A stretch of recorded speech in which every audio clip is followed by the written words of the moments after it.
आज तेरे लिए वक्त का इशारा है, देखता ये जहान सारा है, फिर भी तुझे रास्तों की तलाश है, जबकि मंजिल ने आज तुझे खुद पुकारा है।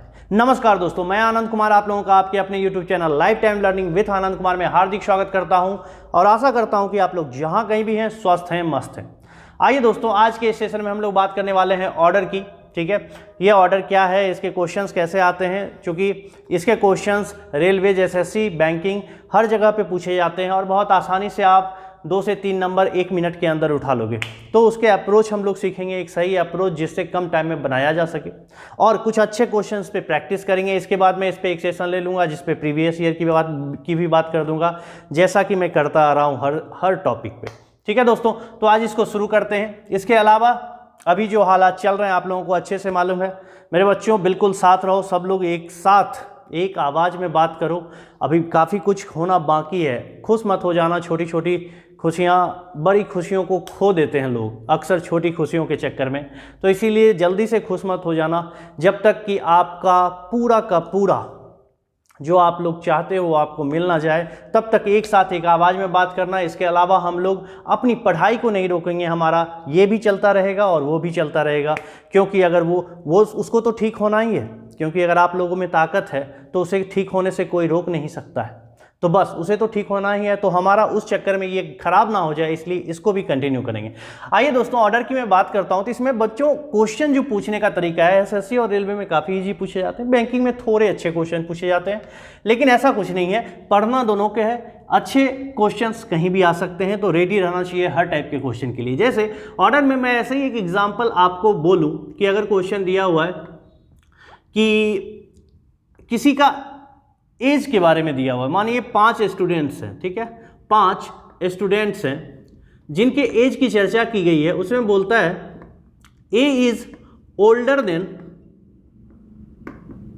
बी, ठीक है, फिर बी बोल देगा B is older than C and D. अब इसी में बोल देगा 5 स्टूडेंट्स में 4 आगे, अब बोलेगा E is the oldest person।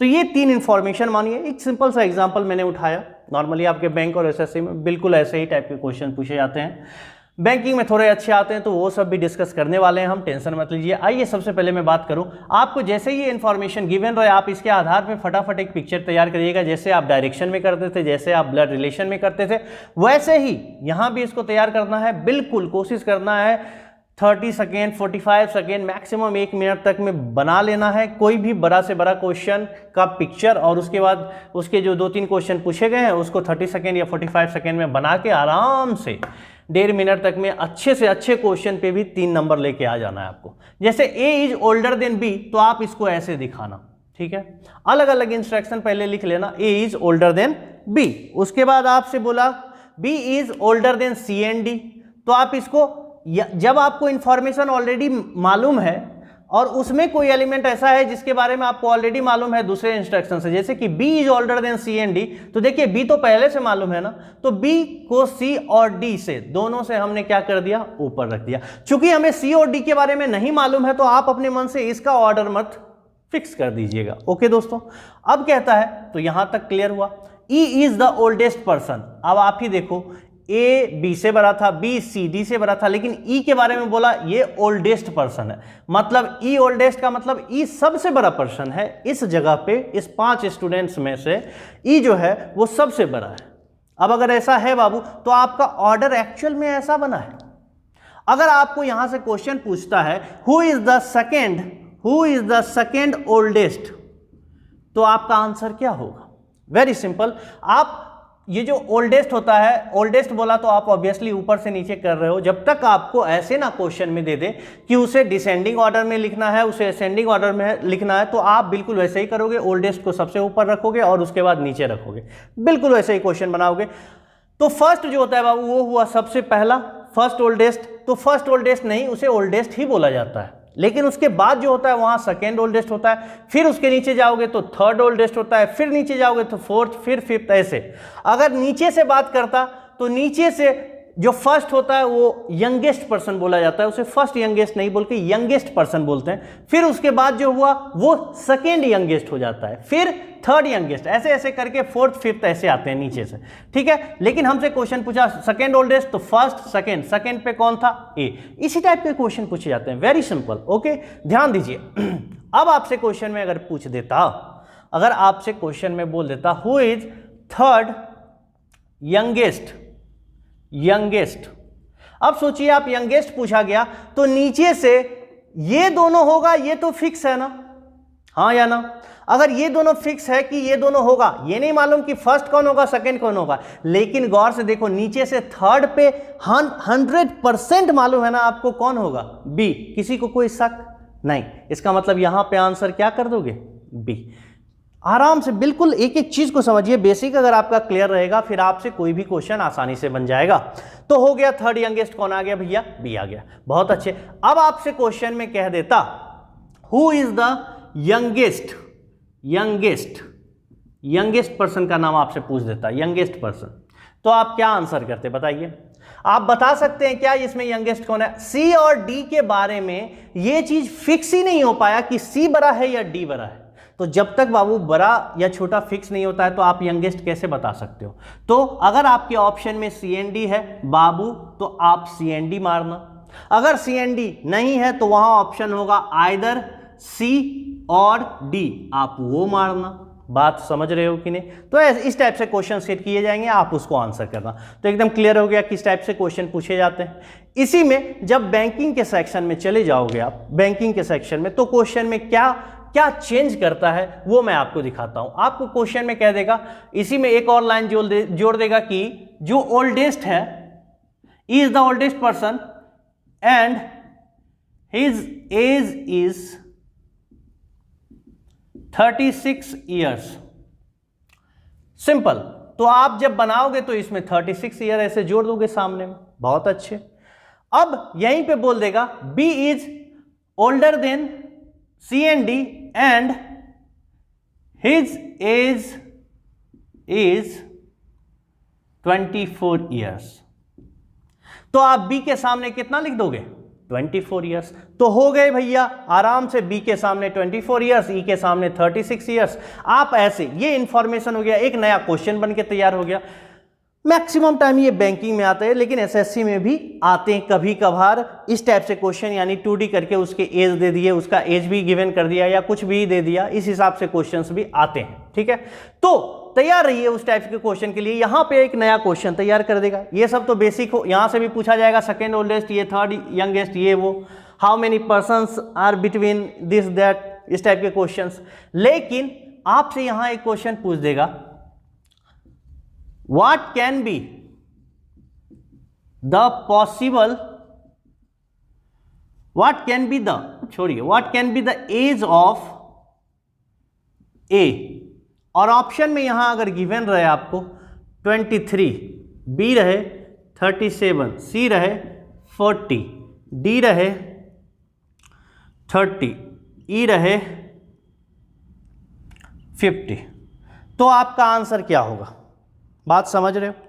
गौर से देखिए, आपको ए के बारे में कुछ मालूम नहीं है, फिर भी इसका आंसर किया जा सकता है। गौर से देखिए, क्वेश्चन आपसे क्या पूछा, what can be the age of, मतलब ए के एज की पॉसिबिलिटी कोई हो सकती है कि नहीं इसमें से। गौर से देखिए, 23 हो सकता है क्या, नहीं। क्यों, क्योंकि ए जो है 24 और 36 साल के बीच वाला एज में ही आएगा। तो ए का जो एज होगा 24 से कम नहीं होगा और 36 से ज्यादा नहीं होगा, ये कंफर्म हो गया। तो गौर से देखिए, 23 होगा नहीं, 37 नहीं होगा, 40 नहीं होगा, 30 यस, 24 और 36 के बीच में 30 आ सकता है, 50 नहीं होगा। सो आंसर क्या होगा। गौर से देखिए, आपसे ये नहीं पूछा what is the age of A, आप कंफर्मली नहीं बता सकते हैं इसका आंसर, ए का क्या एज होगा, बट हां आप पॉसिबिलिटी में आंसर कर सकते हैं। सो इसमें से एक पॉसिबिलिटी ही आपका वहां ऑप्शन ऐसा ही सेट करेगा जो एक ही रहेगा। सो 30 हो सकता है। क्लियर है बच्चों। तो इस टाइप के क्वेश्चंस बैंकिंग में आ सकते हैं। तो अगर आपने बेसिक चीजों को समझ लिया कि अच्छा एक क्वेश्चन पे ही एक ही क्वेश्चन लिया मैंने, उसी पे आपको हर टाइप से क्या क्या पॉसिबिलिटी हो सकता है क्वेश्चन का, ये मैंने आपको करवा दिया। इसी जगह एक दो इंस्ट्रक्शन के बारे में मैं बात करना चाहूंगा जिससे आपका बेहतर क्लियर हो जाए एक एक चीज। आइए, अगर आपसे क्वेश्चन में कह देता है बाबू कि सब कुछ दिया रहे और क्वेश्चन में ये कह दे कि A is older than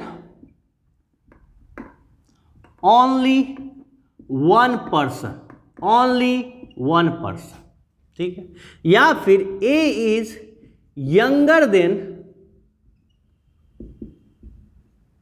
only one person, only one person. बात समझ रहे हो बाबू? दोनों का मीनिंग चेंज हो जाता है जब बनाते वक्त ऐसे कोई इंस्ट्रक्शन आपके सामने आया। मानिए आपके सामने 5 पर्सन है जिसमें से एक ऐसा पर्सन है, तो ए अगर दिया हुआ is older than only one person, only one person, तो आप इसको कैसे बनाओगे, इसको ध्यान दीजिए। तो ए ओल्डर, तो ओल्डर को ऊपर कर देंगे, ए जो है ओल्डर है किससे? सिर्फ और सिर्फ एक पर्सन से, सिर्फ और सिर्फ एक पर्सन से। सो ए जो है सिर्फ और सिर्फ एक पर्सन से बड़ा है। सिर्फ ओनली का मतलब होता है केवल और केवल। सिलॉक्स में मैंने इस पे बहुत सारी बातें की है। A is older than only one person. So A जो है वो सिर्फ एक पर्सन से बड़ा है। यहीं से एक बात अपने आप क्लियर हो जाती है कि बाकी जितने भी पर्सन हैं बचे हुए सब इससे क्या हैं? बड़े हैं। ये सबसे बाकी से क्या है? छोटा। मैंने याद कीजिए आप लोगों को अच्छे से बताया इस लॉक्स में कि ओनली का मतलब होता है बाबू केवल और केवल उसी से, बस। इसका मतलब ओनली वन पर्सन से ये बड़ा है, यानी ए ओनली वन से बड़ा है। इसका मतलब है कि 5 में से 2 का काम हो गया, तो ए से जो अब जो होंगे पर्सन वो इससे बड़े ही होंगे 3। तो अपने आप ये ऑर्डर फिक्स हो जाता है। क्लियर? अब यहीं पे आता है A is younger than only one person, only one person. So A जो है वो सिर्फ एक ही पर्सन से छोटा है, मतलब वो पर्सन ऑब्वियसली क्या होगा? उससे बड़ा होगा। तो ए जो है वो सिर्फ एक पर्सन, सिर्फ और सिर्फ एक पर्सन से छोटा है। इसका मतलब बाकी सबसे ये बड़ा है। ये अपने आप क्लियर हो जाता है कि नहीं? यस। तो 5 पर्सन है तो 1 2 3 ऐसे। ये बहुत जरूरी है क्योंकि ऐसे इंस्ट्रक्शन काफी पूछे जाते हैं, मेनली बैंकिंग के सेक्शन में तो बहुत ज्यादा पूछे जाते हैं। तो अगर मैं क्लियर हो गया हूं तो अब मैं एक एक टाइप का क्वेश्चन उठाऊंगा, कुछ अच्छे क्वेश्चन, कुछ सिंपल क्वेश्चन, उसके बाद आपको बनाने भी दे दूंगा। आप लोग कमेंट करके आंसर करना, फिर आगे बढ़ेंगे हम लोग। ठीक है, चलिए आगे बढ़ते हैं। आइए दोस्तों, आपके सामने एक क्वेश्चन तैयार है। गौर से देखिए इस क्वेश्चन को। बहुत ही आसान जो अभी तक हमने पढ़ा है उसी पे जितने भी क्वेश्चन आएंगे आपसे बन जाएंगे। जितने भी, चाहे वो अच्छा क्वेश्चन सेट क्यों ना करे, आपसे आसानी से बन जाएगा। ठीक है, गौर से देखिए क्वेश्चन को। क्या कहता है? Among B, F, J, K, W total कितने लोग हैं? 5। बहुत अच्छे भैया। Each one of them is different heights. F is taller than only J. अभी हमने आपको सिखाया, यानी F जो है वो सिर्फ किससे बड़ा है? Only J. F is taller than only J. सिर्फ J से वो बड़ा है। इसका मतलब बाकी 3 लोगों से छोटा होगा, तभी तो 5 लोग होंगे बाबू। Yes. Next, B is taller than only F. only F नहीं, यहां गौर से देखिए, B is taller than F दिया है, वहां only था तो क्लियर हो गया। But B is taller than F and W.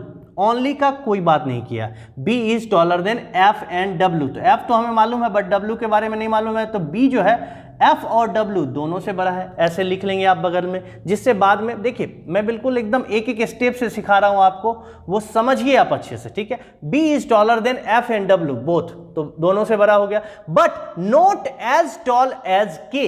खेल खत्म, यानी ये किससे छोटा होगा? K से। अब तो भैया बिल्कुल क्लियर हो गया ना, नीचे जगह W के लिए है नहीं, और W से बड़ा तो B 100% होगा, और B जो है K से छोटा होगा। तो ये तो कंफर्म हो गया ना बाबू। देखिए तो अपने आप K B W ये वाला तो अपने आप आ गया ना, क्योंकि F और J तो क्लियर है। हाँ या ना बच्चे? अगर ये क्लियर है तो आराम से यहाँ आप डालोगे W, यहाँ क्या डालोगे? B, यहाँ क्या डालोगे? K। 3 ही जगह तो खाली था, हम आराम से भर सकते हैं कि नहीं? बताइए, सिर्फ आराम से भर सकते हो कि नहीं आप? जितने इंफॉर्मेशन गिवन है उसके हिसाब से ये आराम से हमारा 5 का जगह फिक्स हो गया है। ये क्लियर हो चुका। अगर ये हो गया तो आपसे क्वेश्चन जो पूछा था who among them is third tallest, तो ऊपर से 1 2 3 टॉलेस्ट, टॉलर ऊपर लिख रहे हैं हम लोग 1 2 3, यानी आंसर क्या होने वाला है W। क्या होने वाला है W। किसी को तकलीफ? अगर आपसे बोलता who among them is tallest, तो आंसर क्या होता K। बस सिंपल, इसी टाइप से क्वेश्चन पूछे जाएंगे आपसे, बहुत ही सिंपल क्वेश्चन आते हैं बाबू। चलिए दूसरा क्वेश्चन चेक करते हैं जिससे हमारा और क्लियर हो जाए, ठीक है। आइए चलिए, ये दूसरा एक सिंपल सा क्वेश्चन आपके सामने तैयार है, आप लोग इसे रोककर फटाफट बनाएंगे, उसके बाद मिलाइएगा, ठीक है दोस्तों। आइए अब मैं बनाता हूं इस क्वेश्चन को, गौर से देखिए क्या दिया हुआ है। PQRSTU, यहाँ टोटल 6 लोग हैं, ठीक है। Have different toffees, P have more toffees than only S and T both, but उसके बाद लगाया, यानी P के बाद पास जो है बाबू किससे ज्यादा है, have more toffee than only, यानी सिर्फ इसके पास S और T, सिर्फ इन्हीं दोनों से इसके पास क्या है ज्यादा है। इसका मतलब है ना बाबू कि अपने आप ये बात क्लियर हो जाती है कि ये कितने लोगों से कम होगा। 3 लोग आ गए, 6 लोग हैं, तो 1 2 3, हाँ या ना, ये सबसे पहले आपके दिमाग में क्लियर होना चाहिए, ठीक है। अब आते हैं आप इस बात पे, both but less than Q, but किसके लिए यूज होता है, फर्स्ट के लिए, यानी P के लिए। P have less than Q, तो Q यहां कहां होगा, 3 पॉसिबिलिटी है ना, तो आप ऐसे लिखेंगे कि Q के नीचे P होगा, Q के नीचे P होगा। ये कंफर्म है कि P S और T से ज्यादा होगा, बट Q इन तीनों में से कहीं भी हो सकता है ना, बस ऐसे। Next, R has more toffees than U, R के पास U से ज्यादा है, बट लेस देन Q, लीजिए Q से R कम है, और R हैज मोर देन किससे बाबू, U, तो ये 3 आ गए, हाँ या ना। और अगर ऐसा आ गया बाबू तो अब देखो 3 जगह थे जिसमें से Q का भी जगह फिक्स हो गया और 2 और भी लोग मार्केट में आ गए, हाँ या ना। तो यहां Q, यहां R, यहां U, हम लोग यहां तक थे। अब हमसे यहां क्वेश्चन पूछ दिया who among them have least number of toffees. अब आप सोचो, आपके पास इसके अलावा कोई इंफॉर्मेशन गिवन था नहीं। अगर आपके पास इंफॉर्मेशन नहीं गिवन था, इसका मतलब आपका यही फाइनल बनाना, हाँ या ना। अगर ये फाइनल बना बाबू तो आप क्या आंसर करोगे यहां, who among them have least number of, तो लीस्ट में तो यहां जो होता है एक, तब ना आप आंसर करते, लेकिन यहां लिस्ट डिसाइड ही नहीं हो पा रहा है। सो आइदर S और T, this is the correct answer. Am I clear? अगर क्लियर हो गया तो एक दो और अच्छे क्वेश्चन को बनाते हैं जिससे ज्यादा अच्छे से क्लियर हो। लीजिए बच्चों, आपके सामने एक अच्छा क्वेश्चन है जो नॉर्मली आपके बैंक एग्जाम में अगर 3 नंबर के जो क्वेश्चन आते हैं या 2 नंबर के जो क्वेश्चन आते हैं, ये नीचे वाले 1 2 इस टाइप से क्वेश्चन दिए रहेंगे, ये एक इस टाइप से पजल दिया रहेगा, ठीक है। और जैसे आपने जो कंसेप्ट सीखा है बस उसको अप्लाई करिए और देखिए क्वेश्चन का आंसर कैसे निकल के आता है। गौर से देखिए, अगर आप बनाना चाहते हैं इसे रोक कर बनाइए और फिर आंसर मिलाइएगा, ठीक है। आइए, देयर आर 6 फैमिली मेंबर्स, 6 लोग हैं, बहुत अच्छे, खुशी की बात है। And all of them are different ages, okay बहुत अच्छे। D is older than only 1 person, ये बात अगर इसने फिक्स कर दी बाबू कि डी जो है वो सिर्फ ओनली 1, सिर्फ एक पर्सन से वो बड़ा है, इसका मतलब 1 2 3 4, बाकी 4 पर्सन से वो छोटा है। ये बात क्लियर हुई कि नहीं? बिल्कुल हुई। फिर बोलता है E is older than B and D, तो ई जो है वो बी और डी दोनों से बड़ा है, बहुत अच्छे। But not as old as A, but A से छोटा है, इसका मतलब यह है बट इसके एज से कम ही है, इतना ज्यादा एज नहीं है उसका। तो ये हो गया ए से छोटा और बी और डी दोनों से बड़ा। आगे बढ़िए, फिर क्वेश्चन में कहता है B is not the youngest, यानी यंगेस्ट का मतलब बी यहां लास्ट में नहीं होगा, यानी आप यहां बी को कट कर दोगे, एकदम बिल्कुल जैसे बोल रहा है वैसे, आंख बंद करके मत बिठाना, सारे इंस्ट्रक्शन जिसकी जरूरत है लिख लेना फिर बिठाना।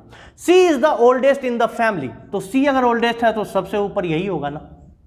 अब कहता है यहां तक हो गया अगर कम, तब the age of A is 35 years, ठीक है, ए का एज 35 ईयर बोल दिया, और and the age of person who is third youngest is 30 years. Third youngest अभी आपको स्टार्टिंग में सिखाया 1 2 3, थर्ड यंगेस्ट का कितना है 30 ईयर्स। क्लियर है कि नहीं बच्चों? अब सोचिए, हो गया आपका क्वेश्चन से काम खत्म हो गया। जैसे डिस्टेंस एंड डायरेक्शन सेंस में, जैसे ब्लड रिलेशन में आपका काम बस पिक्चर तक रहता है। जैसे ही पिक्चर आ गया आपका खेला खत्म। अब आप यहां से क्वेश्चन बनाएंगे सिर्फ इसको देखकर, ध्यान से देखेंगे, इसको यहां बिठाना है, बी यहां होना नहीं है, तो इसका मतलब है बी ई ए यही हो सकता है ना एक साथ, हाँ या ना? बी अगर यहां नहीं होना है तो बी जो है 100% यही होगा ना। इसके अलावा कोई जगह बचता है क्या, बताइए तो? कोई जगह बचता है क्या? नहीं बचता है। तो बी ई ए, सबका डिफरेंट एज बोला है तो सेम एज तो ऐसे भी नहीं हो सकता है, तो घबराने की जरूरत है नहीं।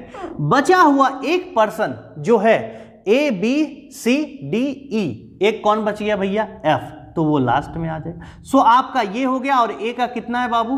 35 ईयर्स। हो गया, आपका खेल खत्म, आपका ऑर्डर तैयार है। बस ऐसे ही क्वेश्चंस तो आते हैं। और जैसे ही ये हुआ बाबू, आपका फर्स्ट क्वेश्चन था हु इज सेकेंड ओल्डेस्ट, तो फर्स्ट ओल्डेस्ट सेकेंड ओल्डेस्ट कौन हो जाएगा? ए, इसका आंसर। दूसरा बाबू, what is the possible age of E, E का पॉसिबल एज ही बता सकते हैं आप, इसका कंफर्म एज नहीं बता सकते हैं, आपको मैंने स्टार्टिंग में बोला था।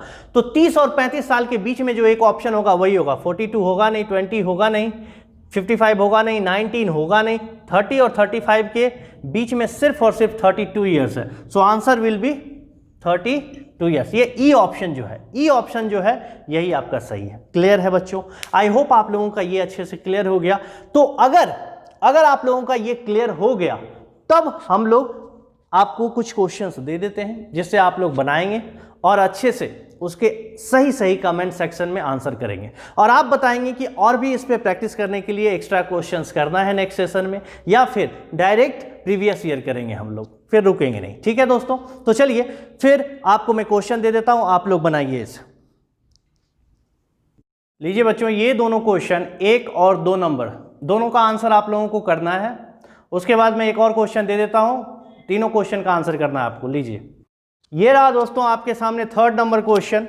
आप लोग इस क्वेश्चन को भी बनाएंगे अच्छे से। ठीक है? इस क्वेश्चन में मैंने कोई क्वेश्चन और नहीं डाला है, जैसे कि 1 2 3 करके जो भी क्वेश्चन है मैंने इस क्वेश्चन को लिखा। आप लोगों को इसका आंसर ऑर्डर में लिखना है, मतलब इसके जो ऑर्डर होंगे आप वो ऑर्डर आंसर में कमेंट सेक्शन में भेजोगे। ABCD जो भी होगा और उसके सामने उसका 171 152 जो भी दिया रहेगा इन्फॉर्मेशन आप करके भेजोगे। सो मैं आशा करता हूं कि आज का क्लास आपके लिए काफ़ी हेल्पफुल रहा होगा, आपने कुछ नया सीखा होगा और आप लोग काफ़ी एंजॉय कर रहे हो। अपना सुझाव जरूर देना कमेंट बॉक्स में, कैसा लग रहा है, क्या है, और भी क्या करना चाहिए हमें।